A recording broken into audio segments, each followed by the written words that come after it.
Hai, apa kabar semuanya? Semoga kabar Anda baik-baik saja. Terima kasih karena sudah memberikan support dan juga kesetiaan Anda untuk membangun channel Codot Film. Yuk kita lanjutkan alur ceritanya, sambil siapin kopi dan cemilan, setting suara volume full. Gasken. Shi Hao mengenakan pakaian emas. Di punggungnya ada negara yang menjaga halberd divine, dan di tangannya ada pedang sihir divine. Dia memancarkan aura intimidasi yang mirip dengan kaisar surgawi yang turun ke dunia ini. Meski masih muda, penampilannya tetap membuat orang lain merasa terhormat. Para jenderal, tentara yang tak terhitung jumlahnya, dan bahkan bangsawan semuanya tidak bisa menahan gemetar ketika mereka melihatnya, merasakan keinginan untuk sujud. Ini bukan karena takut akan statusnya, melainkan karena semangat yang bergetar. Mereka merasakan jenis perasaan yang tak terlukiskan terhadap kaisar manusia muda ini, seolah-olah mereka sedang menghadapi dewa. Shi Hao berjalan di seluruh kota, secara pribadi berjalan melalui semua jalan utama. Rumah bangsawan lainnya serta kekuatan besar yang saat ini diserang semuanya ketakutan. Hari itu, klan hujan bukan satu-satunya yang dihancurkan, ada beberapa klan lain yang melakukan perlawanan, dan di bawah Raja Perang, Raja Pemecah Gunung, dan individu kuat lainnya, semua kekuatan lama ini dihilangkan. Dengan berkeliaran di sekitar kota, dia juga mengerahkan intimidasi besar. Seluruh kota gemetar ketakutan. Pembersihan besar telah selesai. Segera setelah itu, dia kembali ke istana kekaisaran. Teriakan perang di dalam kota berangsur-angsur berakhir, dan tempat ini menjadi damai. Tampaknya kota kekaisaran sekarang sepenuhnya di bawah kendalinya. Kaisar, sekarang saatnya untuk memberikan pernyataanmu, saran Raja Perang. Tubuhnya yang tinggi berlumuran darah, tampak sangat gagah berani. Dalam pertempuran yang terjadi belum lama ini, dia secara pribadi telah membunuh sekelompok individu yang kuat. Shi Hao mengangguk. Meskipun dia naik tahta, itu masih terbatas di dalam ibu kota negara batu. Dia belum mengumumkannya ke seluruh dunia. Ketika bencana besar berlalu, dunia berada dalam kekacauan. Setiap tempat dalam keadaan panik dan gelisah. Berita tentang jatuhnya Kaisar Batu dan bagaimana negara itu tanpa seorang penguasa berteriak-teriak di langit dan menimbulkan keributan besar. Saat ini, mereka harus segera mengeluarkan dekrit untuk memberitahu dunia dan dengan cepat menstabilkan negara batu. Jika tidak, mungkin ada konsekuensi yang mengerikan. Orang dapat menyimpulkan bahwa ada pengikut feodal yang kuat di mana-mana yang telah dibujuk oleh pembudidaya 3 sekte dan sebagai hasilnya mengkhianati negara batu.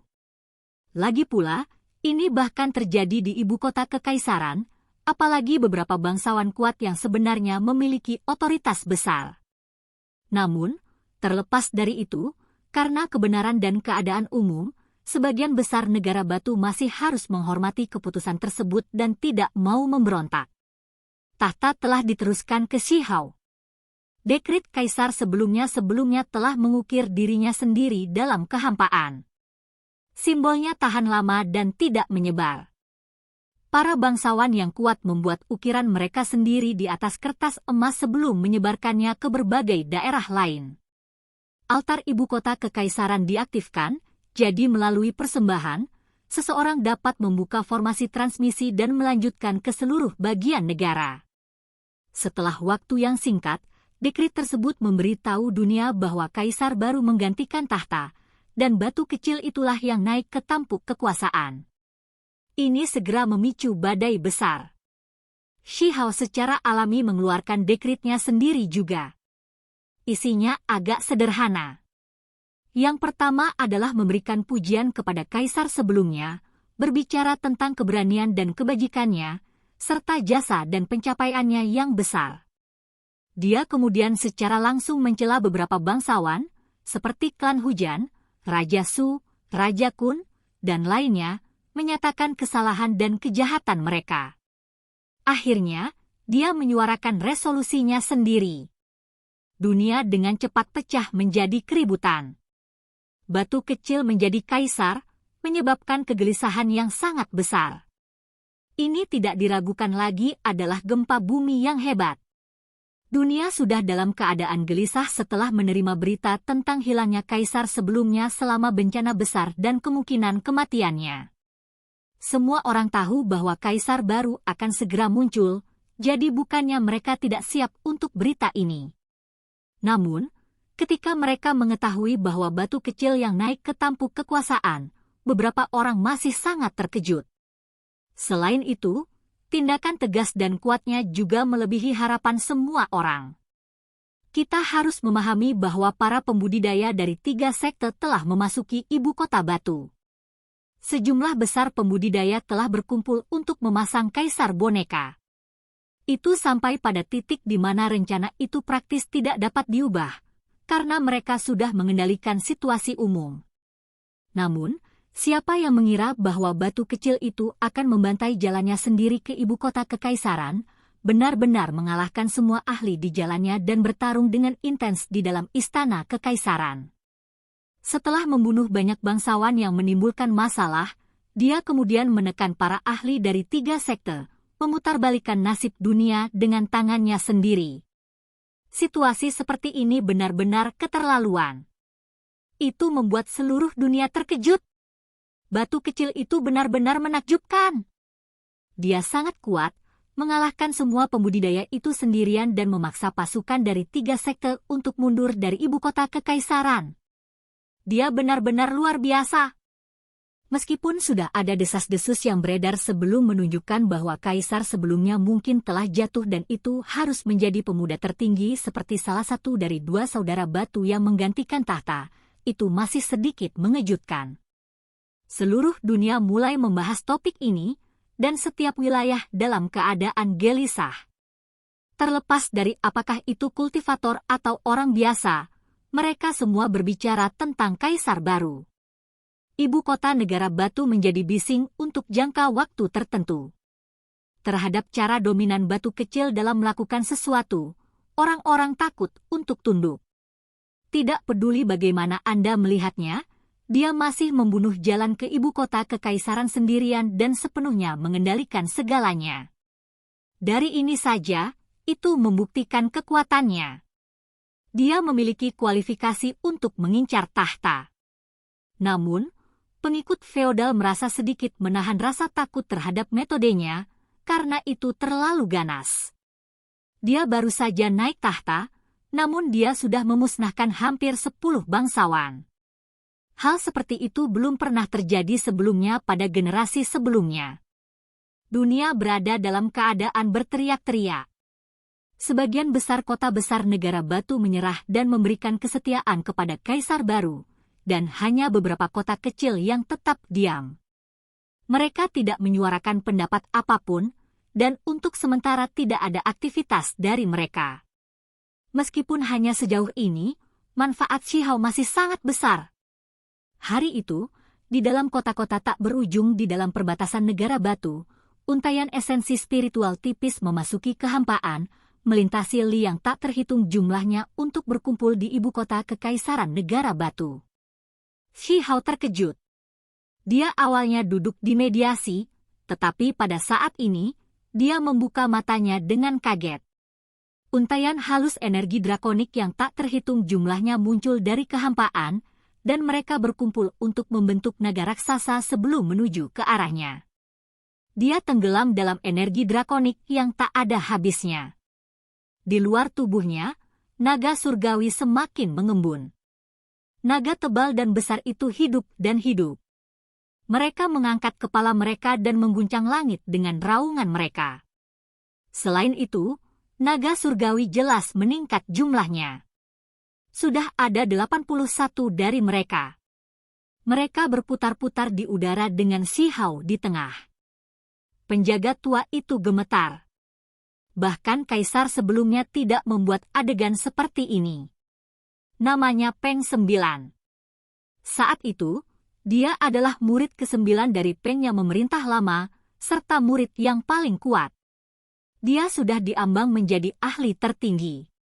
Namun, karena bencana besar, dia dengan paksa menghentikan dirinya sendiri. ketika kaisar masa lalu menggantikan tahta, tidak ada dari mereka yang mampu mengumpulkan begitu banyak aura drakonik. Itu terlalu jelas. Jika seseorang berkultivasi dalam keadaan ini dan memperbaikinya di dalam tubuh mereka, mereka bisa segera menjadi salah satu yang tertinggi. Peng Sembilan menghela nafas kagum. Bahkan suaranya bergetar. Inilah keuntungan menjadi kaisar. Sebelum kaisar baru menggantikan tahta, dia mengandalkan dirinya sendiri untuk membuat namanya dikenal di seluruh wilayah gurun. Semua orang di bawah langit sedang mendiskusikan namanya.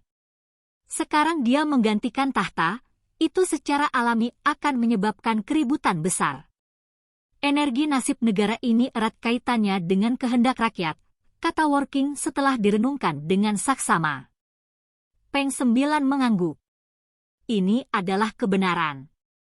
Batu kecil itu menakjubkan. Namanya telah lama mengguncang dunia, dan sekarang, dia memaksa kembali pembudidaya 3 sekte, membuat namanya semakin cemerlang. Seluruh wilayah gurun terguncang. Naik tahta dengan kekuatan ilahi semacam ini secara alami akan menyebabkan keributan besar. Akibatnya, energi drakonik sangat padat dan dengan cepat berkumpul di sini. Jika dia ingin menjadi ahli tertinggi, ini jelas merupakan kesempatan langka. Selama dia menggabungkan energi drakonik dengan dirinya sendiri, dia akan segera naik ke tingkat berikutnya dan benar-benar mendapatkan manfaat menjadi seorang kaisar. Namun, Shi Hao tidak ingin melakukan ini. Tidak hanya dia berpotensi dibantai oleh alam yang lebih tinggi jika dia menjadi ahli tertinggi sekarang, hal utama adalah bahwa ini tidak sesuai dengan caranya sendiri dalam mendekati kultivasi.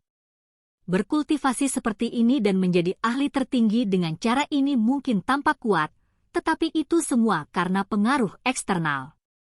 Dia akan mengandalkan fondasi besar Stone Country, jadi jika suatu hari dia kehilangan Stone Country dan meninggalkan wilayah ini, maka dia akan menjadi seperti dukwe tanpa akar. Dalam beberapa hari berikutnya, energi drakonik terus melonjak. Istana Kekaisaran Negeri Batu menjadi semakin suci dan bermartabat. Bagian luar tubuh Shi Hao ditutupi tirai cahaya, membuatnya tampak seperti matahari keemasan yang agung. Itu sangat mengejutkan.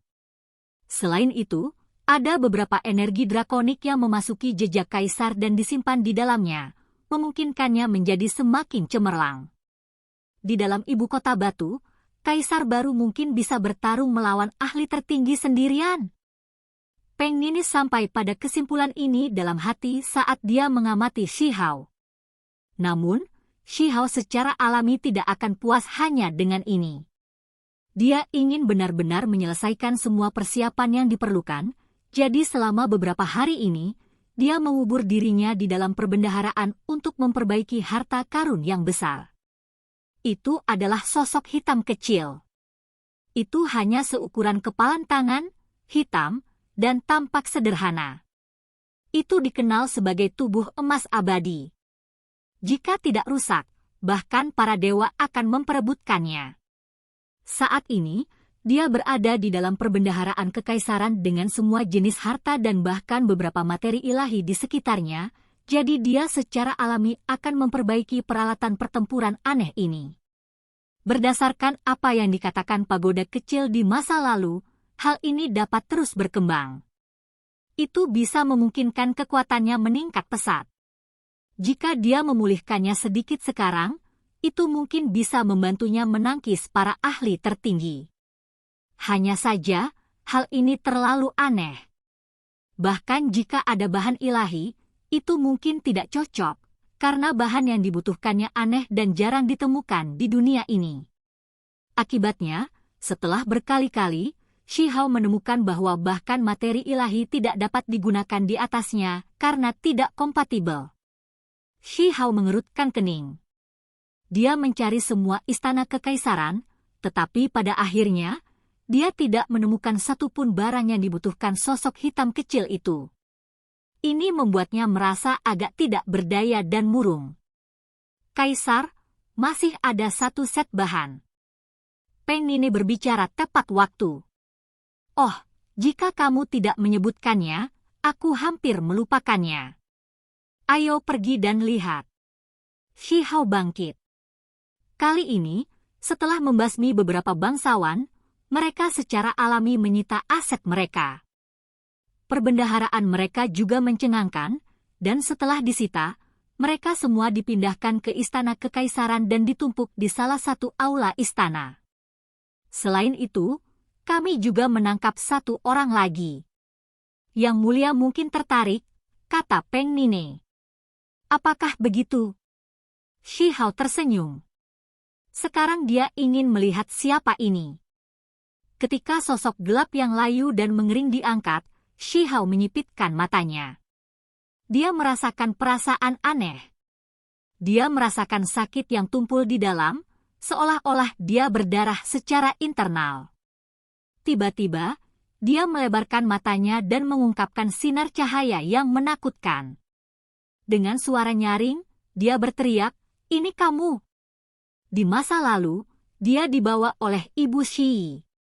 Itu adalah tetua keriput yang mengoperasinya, dengan darah mencungkil tulang tertingginya dan menanamnya di dalam tubuh Shi. Ranjang logam sedingin es, perjuangan tak berdaya, kata-kata kejam dan tak berperasaan, dan kilatan dingin pedang terasa seolah-olah mereka ada di sekelilingnya. Hari itu, seluruh hidup Shi Hao berubah. Bertahun-tahun yang lalu, di bawah bantuan Dewa Willow, dia sekali lagi dapat menyaksikan hal-hal ini tersembunyi di kedalaman kesadarannya. Sejak itu menjadi sesuatu yang tak terlupakan. Shi Hao tahu bahwa ini adalah orang yang mengayunkan pisau daging. Dia masih bisa mengingat adegan berdarah itu.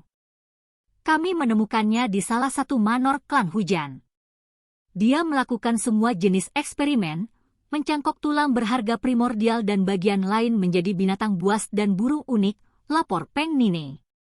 Shi Hao mengangguk.